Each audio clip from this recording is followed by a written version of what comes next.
7h, 10h sur Radio Courtoisie, suivez la ligne droite. C'était une journée historique entre guillemets pour la Macronie. Hier, la France est le premier pays à avoir inscrit le droit à l'avortement dans sa constitution. Une révision constitutionnelle qui a donné lieu à un congrès hier à Versailles. Les deux chambres formant le Parlement étaient réunies, l'Assemblée nationale et le Sénat. Alors celle-ci avait déjà au préalable validé le passage dans la loi de l'avortement dans la Constitution dans chacune de leurs chambres. Sans surprise, la loi est passée. La majorité parlementaire requise pour l'adoption de l'avortement a été largement atteinte avec 780 votes pour l'adoption et 72 votes contre l'adoption sur 902 parlementaires. Un écran géant a été installé à Trocadéro pour l'événement, tandis que certaines églises de France ont sonné le glas après les résultats. Alors un nouvel alinéa à l'article 34 de la Constitution a donc été rédigé.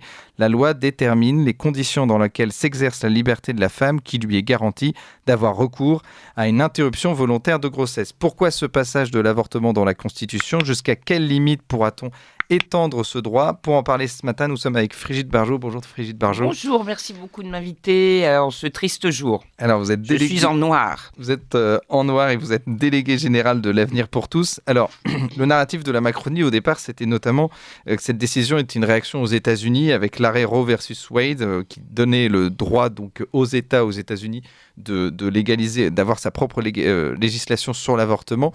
Pour vous, c'est déconnecté. Le retour sur Wade versus Roe qui obligeait les États à ouvrir l'avortement jusqu'à, je suis désolé, mais 24 semaines. C'est quand même énorme, c'est-à-dire jusqu'à la viabilité de l'enfant. Oui. Et puis là maintenant, on a dit que c'était une régression aux États-Unis. Non, c'est les États qui déterminent. Voilà. Donc certains ont effectivement totalement abrogé l'avortement, une dizaine à peu près, mais d'autres l'ont étendu jusqu'à 9 mois. Vous voyez, il y a eu une sorte de balance selon les États.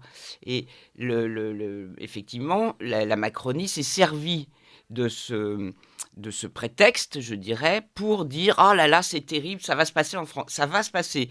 Or, on venait de voter un allongement des délais de 12 à 14 semaines au mois de mars 2022. Et c'est donc en novembre 2022 que l'Assemblée nationale, par Mathilde Panot, je rappelle que c'est aussi une proposition LFI, qu'ils ont commencé par donc demander la constitutionnalisation. Alors qu'il n'y avait pas de menace de cette loi sur l'avortement. Alors, non seulement il n'y a aucune menace, mais on a dit oui, mais en Europe, c'est terrible, c'est terrible. Sauf que c'est pareil, en Europe, on n'a pas vu de régression. Il y a eu la Pologne, effectivement, qui avait un régime assez sévère, mais il n'y avait pas je ne sais pas, il y avait quand même des conditions pour avorter, donc il n'y a pas de condition zéro avortement, et le gouvernement vient de changer, c'est là où c'est quand même extrêmement impressionnant dans la non-vérité des arguments avancés, puisqu'on vient de changer de majorité en Pologne, et ils viennent de donner le droit à l'avortement, notamment la pilule abortive, et ils vont faire une loi. Bon, après, on m'explique, oui, mais vous comprenez, c'est terrible pour les femmes en Espagne ou je ne sais où. Il faut écouter le cœur du bébé. Il faut écouter, alors là, je vous regarde droit dans les yeux, mesdames et messieurs, le cœur du bébé. Et là, c'est terrible parce qu'en fait, qu'est-ce que ça fait ? Ça fait qu'il y a des femmes qui disent finalement, je vais le garder. Et puis, je vais le garder, mais ça ne veut pas dire je vais le garder pour l'élever. Peut-être qu'il y a des gens qui pourraient s'en occuper. Et c'est bien la problématique de savoir si c'est cette primauté de la vie qui aujourd'hui est préservée, alors que je vais vous expliquer ce qui s'est passé dans cette constitutionnalisation, c'est qu'elle a été abrogée. Qu'est-ce que ça change que ça soit constitutionnalisé, cette loi ? Alors, la loi Veil dit une chose, donc avec un délai jusqu'à 14 semaines, dit dans son article 1, qui est très important, et qui a été repris dans l'article 16 en 1994 au moment des lois de bioéthique, que tout être humain a droit au respect de sa vie dès son commencement. Droit au respect de la vie. Ça, c'est dans la loi Veil. C'est la loi Veil, c'est l'article 1, c'est un article général. Donc nous sommes dans un cadre général de primauté de la vie, mais qui est du domaine légal. Puis ensuite viennent des articles sur l'ouverture de l'avortement, qui a été d'abord une dépénalisation jusqu'à 10 semaines, et puis maintenant c'est effectivement une liberté, même un droit. Enfin, si vous voulez aller avorter jusqu'à 14 semaines, il faut pouvoir le faire dans tout établissement hospitalier. Mais c'est une exception, vous comprenez bien juridiquement. Voilà. Eh bien, le fait de constitutionnaliser, on n'a pas constitutionnalisé l'article 1, puis les articles d'exception de l'IVG. On a pris l'IVG, comme vous l'avez rappelé, et on en a fait une liberté constitutionnelle. Mais que fait-on de la primauté de la vie ? Voilà. Eh bien, cherchez, mes chers amis, ça n'est inscrit ni dans la Constitution, ni dans le préambule. On me dit que c'est dans le préambule de 46, mais j'ai pas vu cette phrase que tout être humain a droit au respect de sa vie dès le commencement de sa vie. Et c'est pour ça que nous, à l'Avenir pour tous, depuis la Marche pour la vie, en fait, au mois de janvier, où nous étions, nous demandons que soit inscrit dans la Constitution, au même rang, au même niveau, cet article 1, qui est devenu l'article 16 du Code civil, qui est dans la loi Veil, mais qui, lui, n'a pas été remonté. Donc, de fait, il est rabaissé. Voilà. Et c'est ça qui est très grave. Parce que demain, ce sont plein d'autres lois portant atteinte à la vie, notamment, évidemment, vous savez ce qui va arriver, surtout le suicide assisté. Je pourrais en dire un mot, parce que pour moi, ça, c'est extrêmement grave. Et donc l'euthanasie, mais qui peut être entendue de différentes acceptions. Euthanasie, ça veut dire bonne mort. Et on peut voir comment on va la définir, cette bonne mort. Voilà, demain, ça va être... Eh bien, nous ne pourrons pas aller nous prévaloir d'un droit suprême à la vie, parce qu'aujourd'hui, il est, rabaissé par cette inscription de cette liberté absolue de pratiquer un avortement. Que nous ne remettons, et alors là j'insiste beaucoup, nous à l'Avenir pour tous, nous ne remettons pas en cause. Nous ne demandions pas, vu les énormes majorités qu'il y avait dans les deux chambres, de l'enlever, parce que ça avait un effet repoussoir qui au contraire forçait d'autres députés réticents à encore plus voter pour. Vous voyez ce que je veux dire, l'effet de levier, si vous voulez.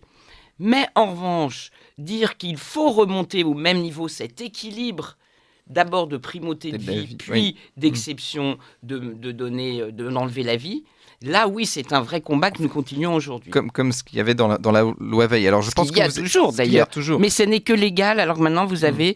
C'est constitutionnel. Vous avez un degré supérieur qui est la constitutionnalité. Alors, je pense que vous êtes d'accord avec la sénatrice écologiste Mélanie Vogel, qui, elle, a dit que ce n'était pas juste un symbole, c'était une modification profonde de la manière dont on conçoit notre société. Mais absolument, mais oui, je suis tout à fait d'accord. Donc... C'est très, très profondément idéologique.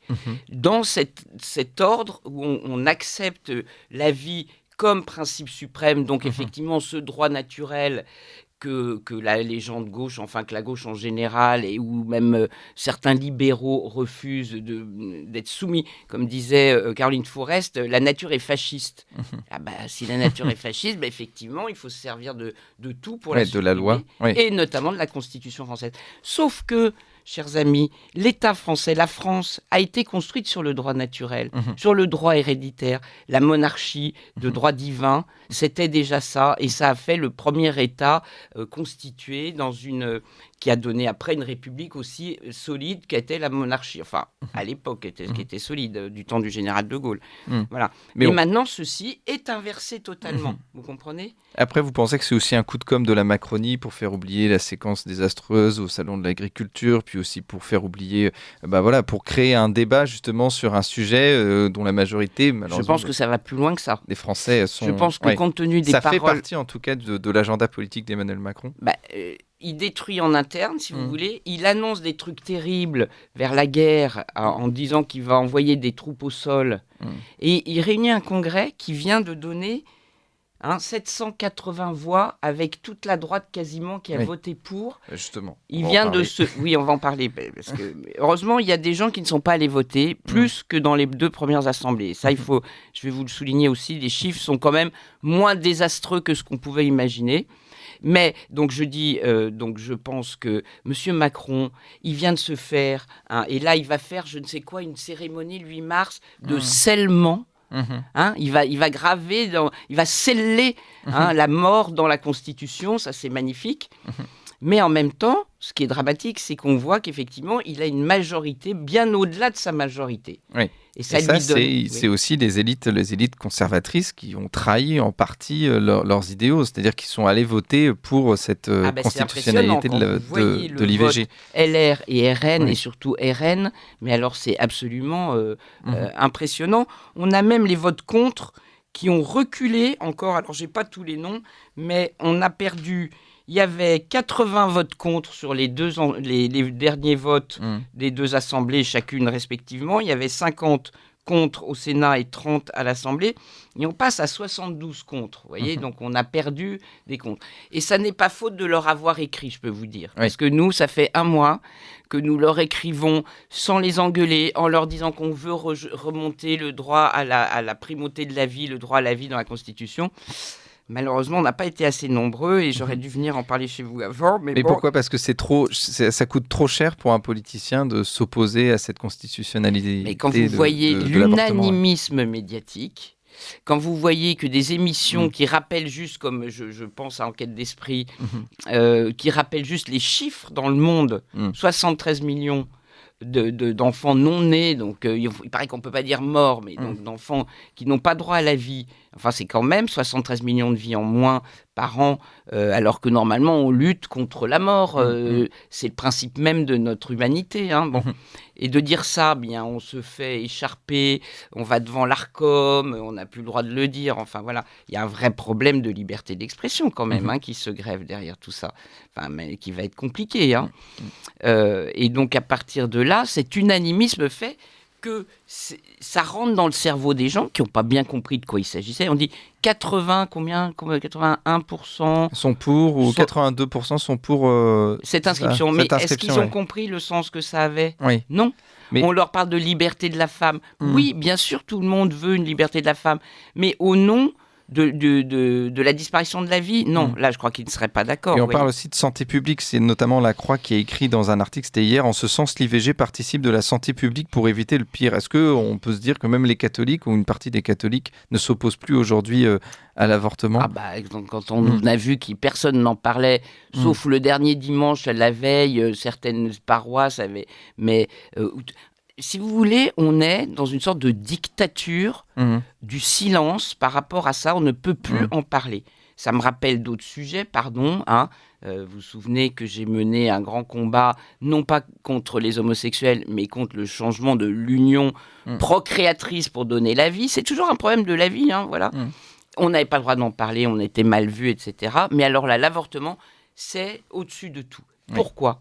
Parce que c'est tabou parce que c'est l'engendrement de la vie.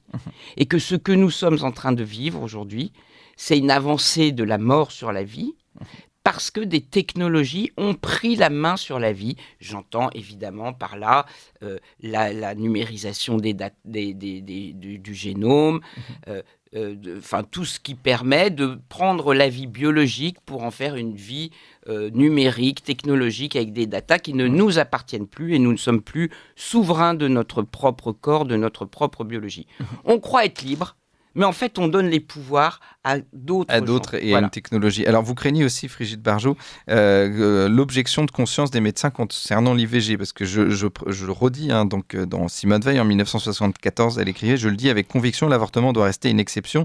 L'ultime recours pour des situations sans issue. Il va de soi qu'aucun médecin ou auxiliaire médical sera tenu d'y participer. » Aujourd'hui, cette clause de conscience, elle est menacée. Mais c'est exactement pareil. Elle est dans la loi Veil, mais elle n'est pas montée dans la Constitution.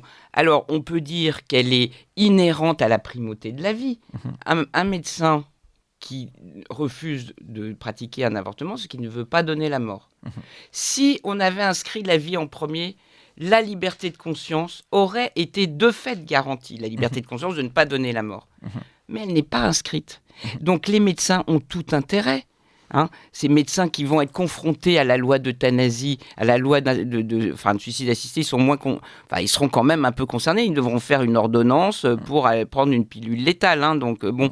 Eh bien, la liberté de conscience, vous voyez bien elle va être à nouveau totalement mise en cause avec les lois d'euthanasie et de suicide assisté qui vont arriver.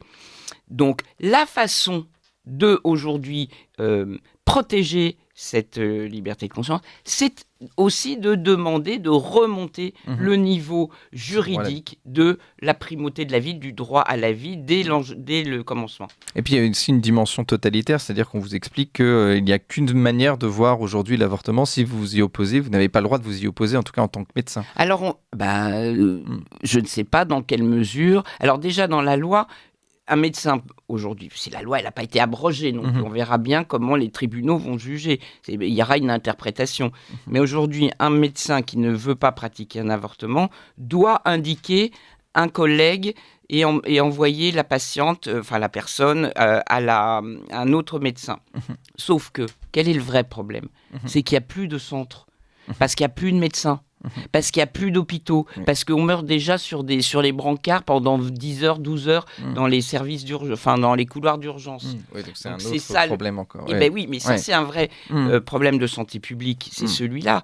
Et je rebondis sur l'affaire de l'avortement, qui est un plus pour la santé des femmes. C'est vrai qu'un avortement raté, ou quand on veut éliminer un fœtus soi-même, c'est extrêmement grave. Mais il y a très peu de mortalité, il ne faut pas se le cacher. Il faut juste savoir une chose, que tout ça vient d'où ? Ça ne vient pas des États-Unis, ou plutôt si ça vient des États-Unis, ça vient de l'OMS. L'OMS, et ça c'est très important à savoir aussi, ça n'a été dit par personne, l'OMS dans ses directives de mars 2022 prône un avortement absolu, ce qu'ils appellent l'avortement sécurisé, celui donc qui est de santé publique, qui ne fait pas de dégâts, qui n'abîme pas la santé des femmes, etc. Or, qu'est-ce pour eux un avortement sécurisé ? C'est un avortement dans lequel il n'y a aucune contrainte et aucune obligation, notamment pas de délai. Et c'est ça l'avenir aujourd'hui du droit à l'avortement, entre guillemets. C'est l'avortement à 9 mois.